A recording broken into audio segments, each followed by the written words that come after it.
Opening statements are set for tomorrow in the trial of a former Frisco ISD student accused of murdering a fellow student at a track meet. Hello, everybody. I'm Heather Hayes. And I'm Steve Eager. It's 9 o'clock. Karmelo Anthony is charged with murder for the stabbing death of Austin Metcalf last year. The 12-person jury, plus 6 alternates, were selected today. Just over 10% of Collin County's population is black. There will be no black jurors.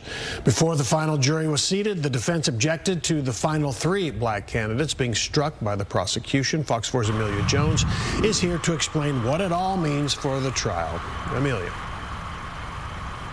Heather, Steve, before the jury was seated, the issue of race in the jury selection process was brought up by the defense. Karmelo Anthony's defense team argued that some potential jurors may have been unfairly struck because of race. This is what's called a Batson challenge in legal terms. But the judge denied it, saying prosecutors gave race-neutral explanations. Wednesday morning, potential jurors returned to the Collin County Courthouse. Attorneys for both sides each got 1 hour and 45 minutes to question the reduced panel.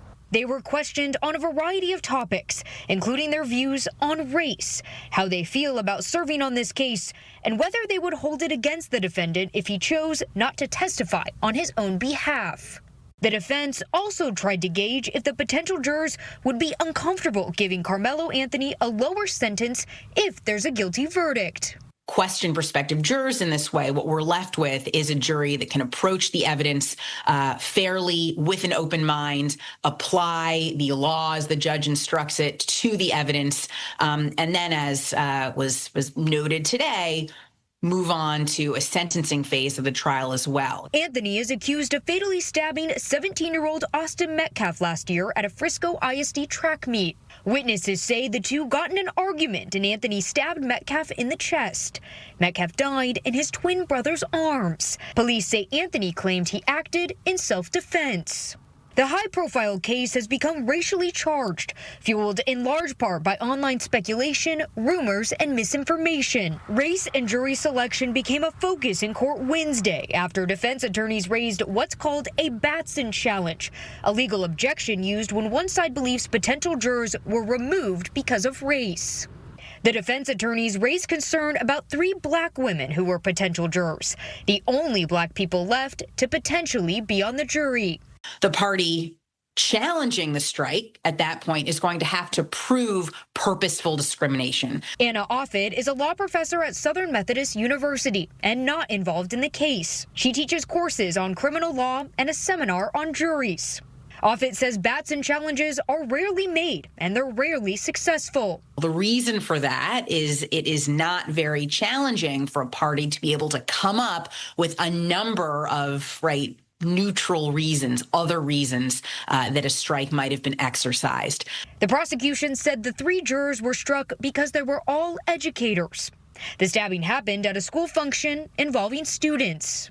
Ultimately, the judge presiding over the case, John Roach, denied the defense's challenge, saying the state had race-neutral reasons. As a court spokesperson confirmed, this means there are no black jurors on the panel. And depending on the outcome of the trial, this Batson challenge and jury selection process could come into question for any possible appeals. When Batson concerns have been raised on appeal is exactly this sort of inquiry into, or prospective jurors being asked the same questions, the same types of questions substantively, the same number of follow-up questions, It may not be enough to say these prospective jurors have been stricken because of their particular occupation. No electronics are allowed in the courtroom. The public was not able to hear both sides ask potential jurors questions. At the end of Wednesday, 12 jurors and 6 alternates were chosen. The judge instructed them to report to the courthouse at 7:30 on Thursday morning, and court will be held until 6 p.m. Judge Roach told jurors court will be held on Saturdays as well, in hopes of getting the case wrapped up by June 12th.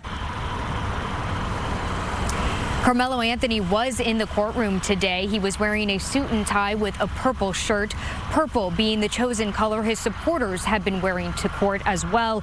He also looks different than the last time we saw him publicly. His hair is now closely cropped. He had a stoic expression throughout today's proceedings and did appear to take notes at times. Opening statements are set to begin tomorrow at 9 a.m. Heather, Steve? Amelia Jones, thank you. Fox 4 will bring you extensive coverage of the Karmelo Anthony trial. For the latest court developments, go to fox4news.com, our social pages, and the free Fox Local app.